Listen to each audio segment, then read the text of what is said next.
So if you guys know me, you know I'm a huge bird of prey fan, and we just found an intact owl pellets.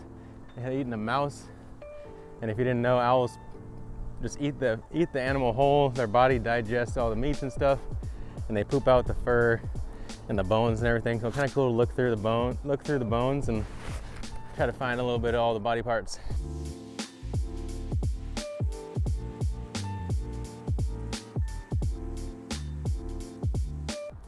We are live with day 3 of Vlogmas. I'm Connor O'Reilly with Team Lone Star Disc and Team OTB Discs.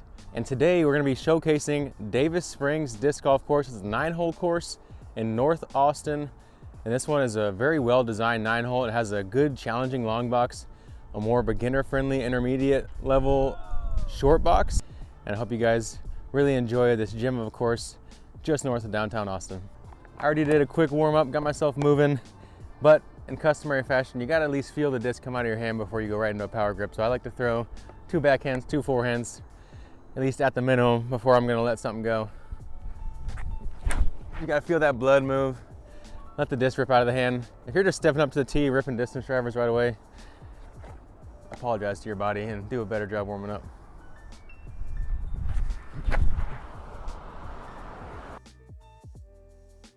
From the long box, hole 1 is going to be a par 4, 626 feet.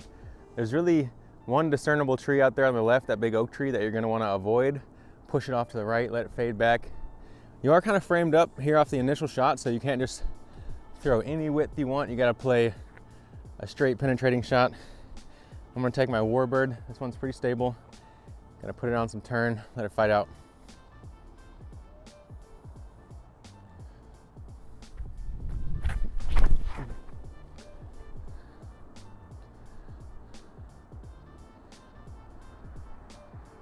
Yeah, that Warbird's so dependable.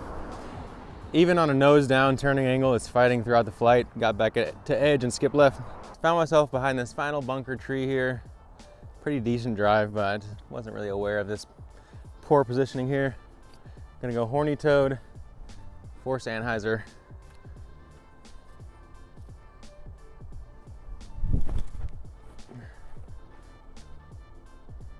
Wow, even though I kind of dove a ton of angle on that Anheuser, it still was fighting and didn't just get to the ground quick. We got ourselves a putt there. For y'all's ease of viewing sake, we're just gonna play the front 9 as the long boxes, back 9 as a sprint to the finish from the shorts. Gotta love stepping up to those Mach X baskets, knowing you can always give them the pace that you want.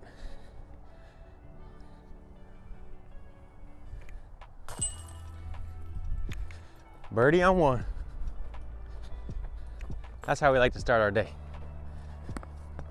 Don't forget to try to blue bonnet. Beautiful overstable finish. Perfect height for my hands at least. Hole 2 is a very narrow par 3, 270 feet. You got these 2 tree trunks framing you up with that oak on the left and the cedar on the right. And I don't know if those cedar branches hanging out on the left side are by design or if some of the trees have kind of just sagged over time with the storm or not. Either way, this one's very narrow. You got to hit it flat or on hyzer or something that you know is going to get a little bit of skip at the end. I'm going to try out the horny toad. I'm thinking it's going to be perfect for this range. I just got to get through that gap unscathed. Yeah, I feel very tall on this. We're gonna need some course maintenance out here at Davis. I think we got some stuff drooping here on hole 2.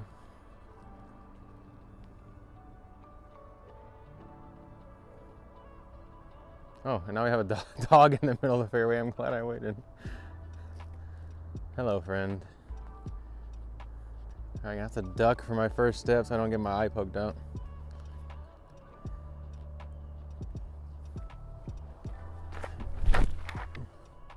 Beat it! Oh my gosh. Rude cedar branch. You know, if you're watching this video and you're somewhere up in North Austin and you know who takes care of the course, we should probably do a little bit of trimming because, you know, this hole could be really good, but that's rude. That's just straight rude. The trunks should be for the framing line probably of this hole. I'm not assuming that the leaning branches were part of the design, but who knows? Okay, obviously getting up here, you can see this branch is split, so it's drooping. Definitely not supposed to be part of the design.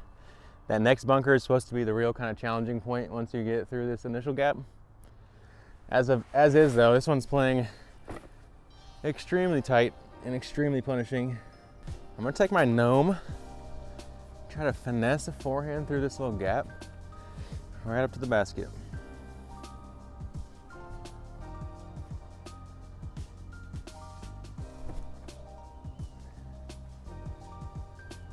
Wee bit low. All right, probably shallow C2 here for the par save. Hole 2 is playing hard right now.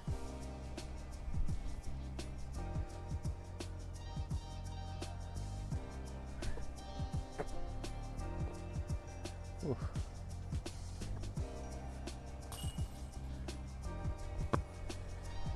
All right, birdie bogey start, assuming I can make that tap in. Davis Springs is definitely a course you want to have good footwear and probably have some pants on. There's tons of cactus, a lot of small young mesquite trees out here as well, and those green vines that plague everywhere.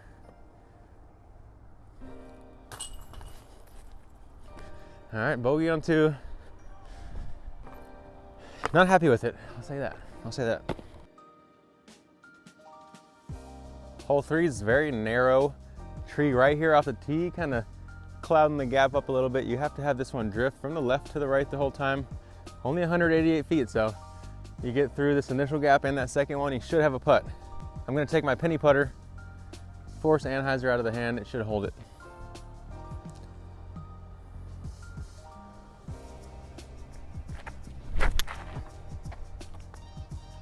Go in.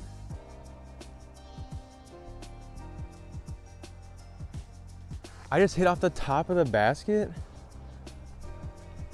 Wow.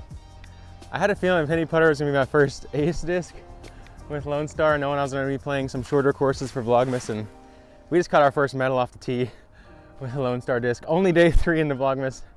Let's go. Not sure if I hit the number plate or caught some of the top of the basket. Either way, got redirected over here.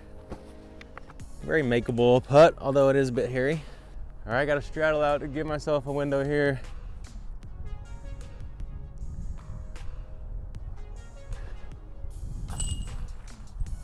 There it is. Got the ricochet off the basket and able to collect the birdie. That's always a nice feeling because a lot of times those ace runs can kind of turn awry on you. Hole 4 is a 582-foot par 4. It's originally designed to kind of have a dual option fairway. So this right side has really gotten a bit hairy with a little bit of unkemptness, and the left side is still there. Pretty low ceiling though. My eyes keep drawn to trying to clear this tree line, to squeeze something over the top. But I think I'm gonna go with the forehand, try to keep it safe, keep it low. Play it down this left side. Just try to get out into the opening. Because once you're past the initial first half of this hole, it gets a bit easier.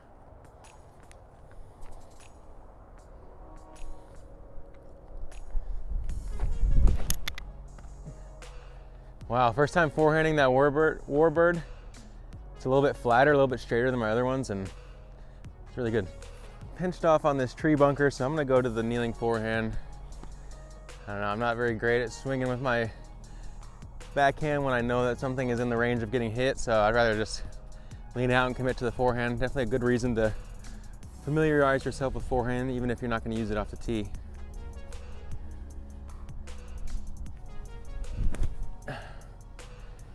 Horny toad. Slide it on up for a putt. We'll take it. All right, C2 look here.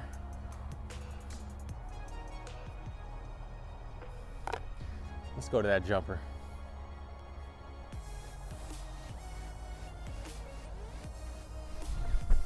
Got it. Oh, I thought I got it. Spoke too soon. All right, disappointing par. You'd like to score on this one if you're clear through the gap, but I needed to push it just a bit straighter off the tee there. Maybe next time. Hole 5's 250 feet. Forces a pretty dead straight shot, moves a tiny bit left at the end. Something on hyzer out of the hand that you know is gonna go straight is gonna be a great option here. And the penny putter should honestly be the perfect shot here for myself. Probably for you too.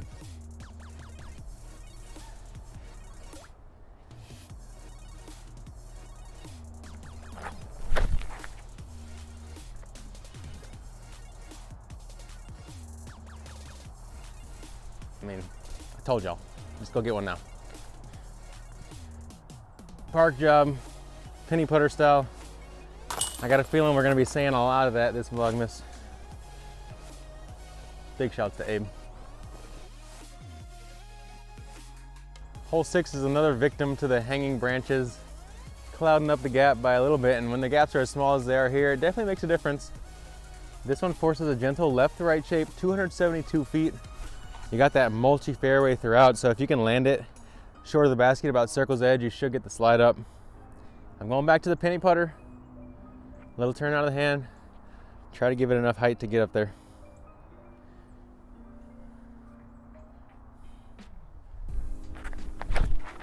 Miss it. Yes. You really got to throw your shape here right now, and it's so narrow. It's almost impossible to fly a super clean line. You got to punch through a bit of the stuff unless you're sliding from halfway up the hole. Pretty happy with that shot. All right, circle's edge straddle. A little bit of right to left.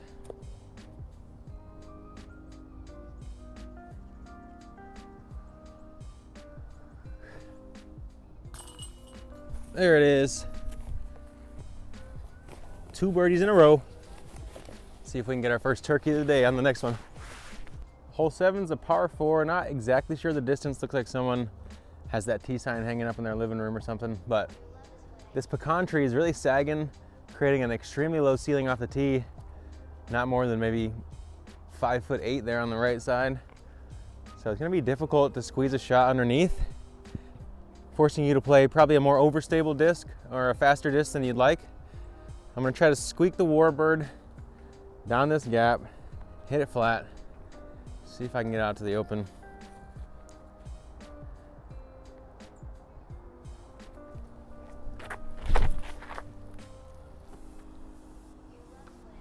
You know what? That'll work. We're out there, got a clean swing. But I'm gonna show you guys the new line here. Since the intended gap is a little bit hairy, I'm gonna find a new gap. And we're gonna play up to the left with a tumbleweed. Try to get it just to arc back to the right for the whole flight. You gotta risk it to get the biscuit.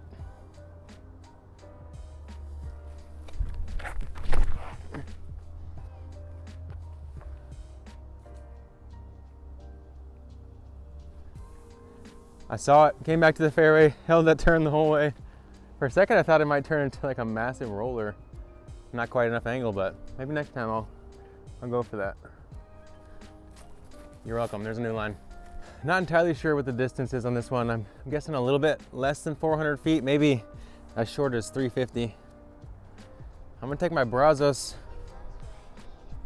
play a slight hyzer down this right side gap.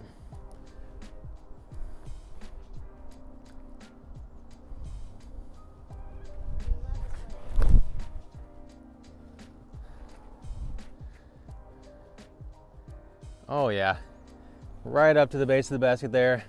Starting to figure out the Brazos. Got some good stability, especially when released on hyzer. If you release it flat, it definitely will go straight, but very angle dependent. Can do a lot of things. That's where this tumbleweed ended up. Almost found a gap. Got well up here. And you know what? I might take that again next time. Trying to hang it even wider. Land it somewhere in here. Get it to roll up. I'm gonna eagle this hole. This tree tricked me to thinking it was a little closer to the basket. Right here at circle's edge though. Got to straddle, look for birdie.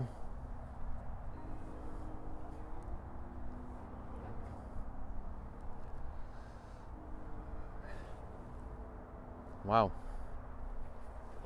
Duck of a putt.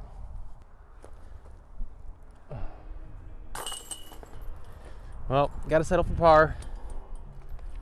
Only 2 holes left on the front nine. Hole 8's a very difficult par 4, one of my favorite design holes on the course, and another one where that ceiling just kind of crept down over time. Because of that low ceiling, I was going to take it traditional up the gut here. I'm just not loving the height that I have to work with, so I'm going to take this over the top gap because that's the biggest airspace I see. I'm going to force over my warbird, Try to just beat the top of that cedar guy. And just keep the camera in the middle of the fairway because it's coming right back.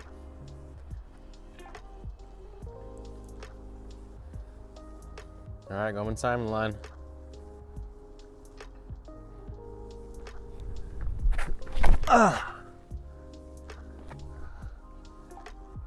What I tell you, keep the camera in. Boom, there's the disc in the fairway. You're welcome. It is pretty. You know what else is pretty? The midi in clear plastic. I mean, I don't know how many times I need a chef's kiss this Vlogmas, but it's gonna be a lot. I got a feeling. I have a dead straight line available. It is very specific though. It's gonna require precision timing. Flat on the midi. Throw with the eyes, not with the body.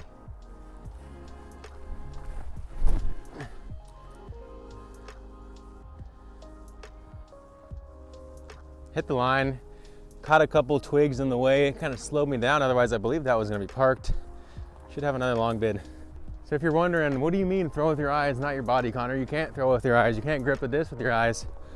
When I say that, to me, I mean the gap, hitting the gap is more important than getting full power on it or whatever it might be. So when the shot gets more narrow, the gap gets more specific for me, I really try to hone in, focus on keeping my eyes down the target as much as possible, because I don't necessarily need the huge reach back, the huge turn when I'm really trying to prioritize a gap. All right, C2, onto the mounded, slopey green.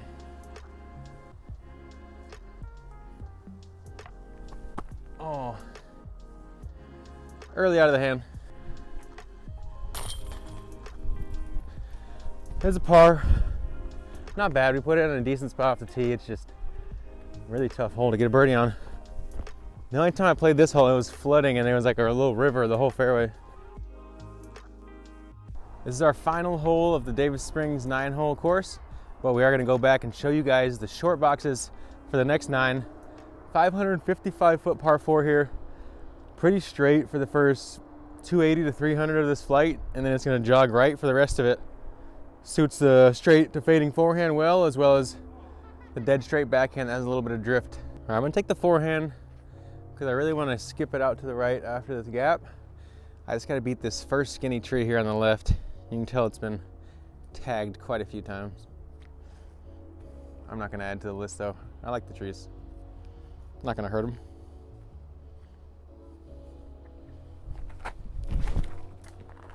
I will hit that mesquite tree though. Shank it. Stupid. A lot of poison ivy here.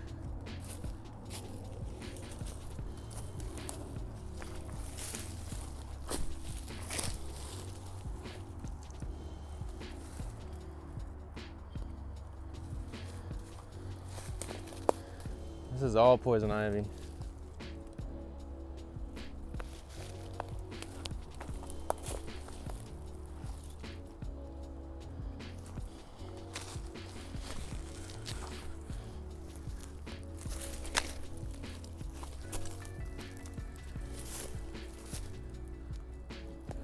Well, I found the terrible place where all the poison ivy grows. And since there's no out of bounds line or mandatories, I'm gonna pitch to hole one's fairway and play from there. All right, here we are on the wrong fairway, trying to save par. About to rip my chupacabra. I at least know the canopy of the tree that I'm trying to get to, so I'm just gonna try to hit that canopy. Hope it drops down nice for me.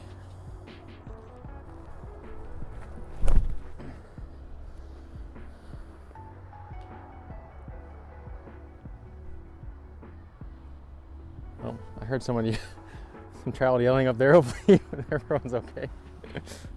All right, for the par save after taking the medicine. Kind of was forced to.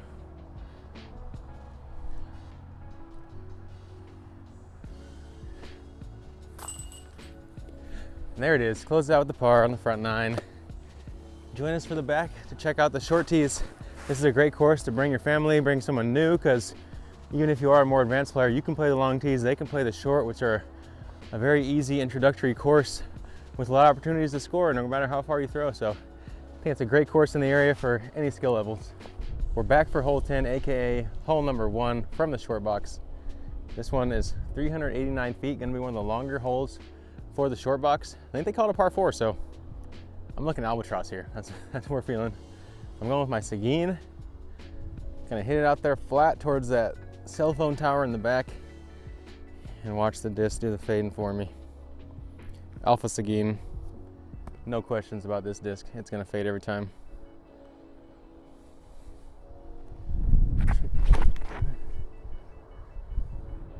So beefy. A little bit left of what I was intending, but it's a good thing out of your trustworthy disc, knowing that never gonna get squirrely on you. I needed to stretch it flat just a touch longer, but we have ourselves a eagle look.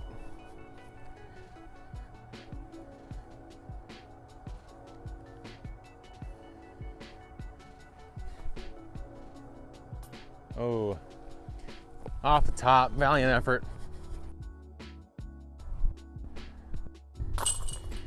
Technically a birdie. Can't tell me it's not. That's what I do. Yeah. All right, hole 2 from the short box, 165 feet. You can play it straight at it through the tiny gap if you want an ace chance. If you play the bigger gap on the right, there's these last 2 cedar trees that are gonna block most of the ace opportunities. But I'm gonna take that fat right side and hope we can squeak past them. Penny putter.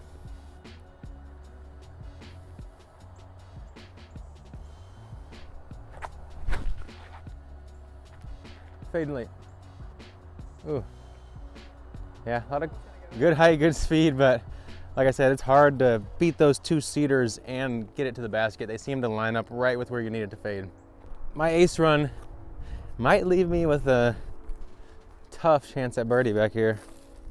Yeah, I'm reduced to a 4-hand putt on this one, literally nothing else.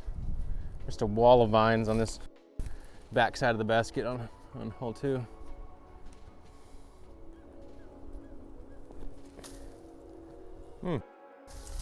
Safe to say these shorts are gonna play like a pseudo par 2 course for me. So all the threes are gonna feel a little rocky, but that's okay. It's gonna be fun and hopefully we can ring up an ace or something.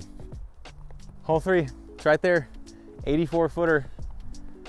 Do you throw a regular shot? Do you throw a jumper? It's up to you. I'm thinking jumper. I don't know though. Should I just toss it in? Jumper? Running jumper? All right, we're gonna hit the traditional jumper. Gonna have to put a little bit of turn on this blue bonnet.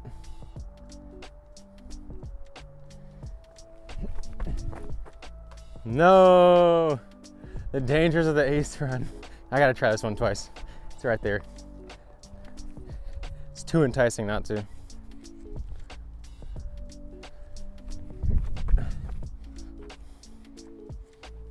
Well, I should have went for the skip shot. You guys are right. I knew that's what I was thinking too. All right, let's see if I can skip it in off the ground. This for Chandler Fry.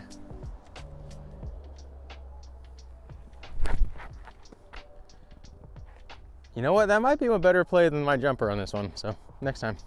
84-foot hole, got a 24-foot putt. I'd say that's a lacking drive. Lacking and whacking trees.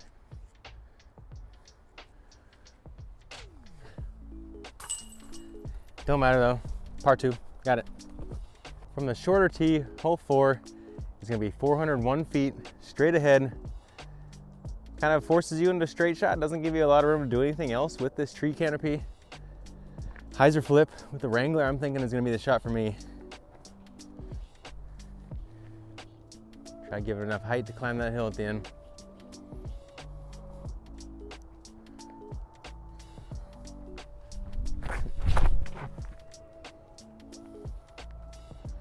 Ooh. Flipped up to flat on me and drifted off to the right. Got this one to pin high, even a little bit deep. And I got the one bush on the green kind of blocking my shot, so I'm gonna have to go a little more up and down on this putt. Little Spike Hyzer guy, maybe.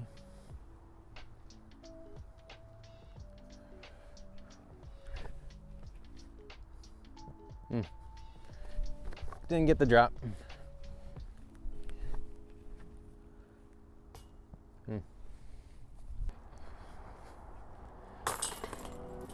Yeah, I think that hole is one that really anyone could play. It's a good, challenging par 3 for an upper level player, or a nice, kind of simple par 4 if you're just getting started. Hole 5 is 138 feet, just waiting for you to ace it. Though there is a framed up gap and a bit of a hairy backstop. If you do penetrate in, there's not gonna be much of a putt. I'm going gnome. See if I can get an ace with Nico's disc.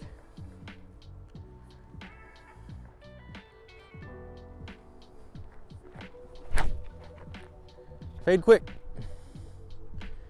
Man, I gave it a try. I can be happy with that. Now I'm gonna have that hairy putt I was talking about, and let's see if I can find a gap. All right, down on one knee. Gotta fire it through this gap.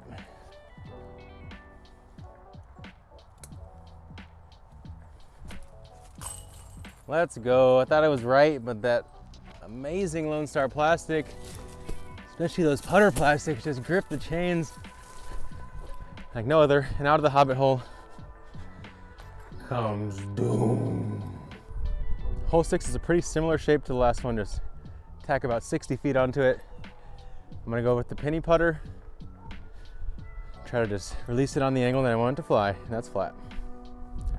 Maybe a touch of turn since we have this right to left wind, and then I can open up the opportunity for a bank in ace off those tree trunks.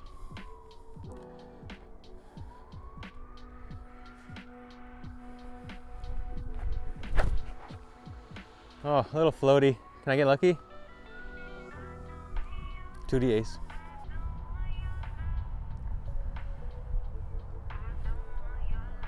A little bit of right to left kept me up there.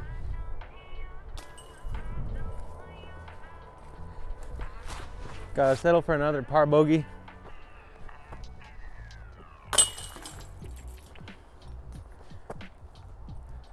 Three more holes to go. Can we get an ace? Hole 7 is gonna be a drivable par 4, 376 feet, kind of two options here. You can play it down this left side, have it work to the right late in the flight, or you can play the more direct right side at it. I'm gonna take that right side, go with the Mad Cat. Just make sure to come out with a little bit of hyzer out of my hand.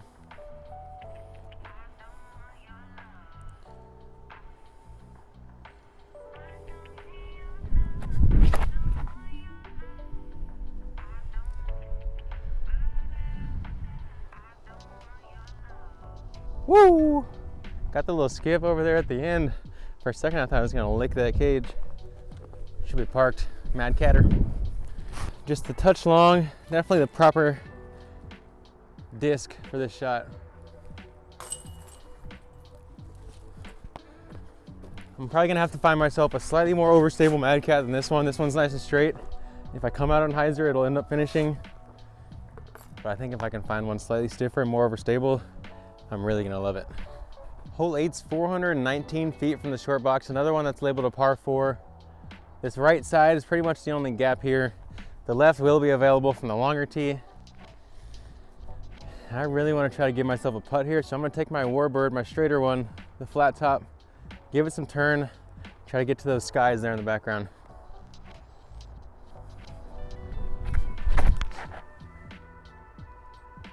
Oh. There's a good angle, kind of caught a couple tree limbs and tipped the nose down. Should be in the fairway, maybe a throw-in attempt. E.T. Gnome home.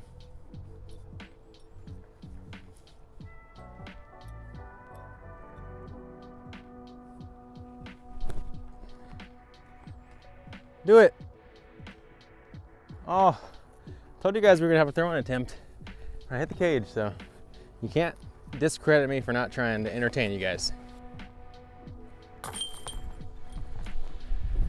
One more hole to go out here at the Davis Springs 9-hole track, just on the north side of Austin. Come try it out if you haven't yet. 9's not the longest par 4 at 388 feet, but this initial gap is very demanding, especially if you're taking the low line. I'm gonna go up to the skies, put some turn on my Warbird, and just try to make sure I get up there somewhere.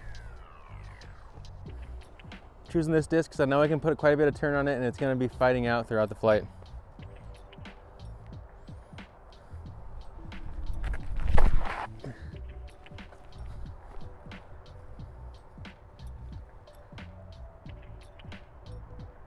Wow, that's right up there for a close putt.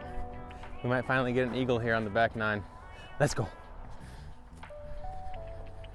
All right, buried myself right here for the tap in eagle. Call it a beagle, call it what you want. 2 is gonna be just fine here. And the warbird, as you guys have seen over the last couple days of Vlogmas, can handle all the power and still grab you great distance. What a beautiful oak tree here. Magnificent spot to finish the course out on. What do you think? Race to the top. Thanks you guys for being here for day 3 of Vlogmas out at Davis Springs Disc Golf Course. Once again, I'm Connor O'Reilly with Team Lone Star Disc and Team OTB. Don't forget to like and subscribe, and we'll see you guys tomorrow.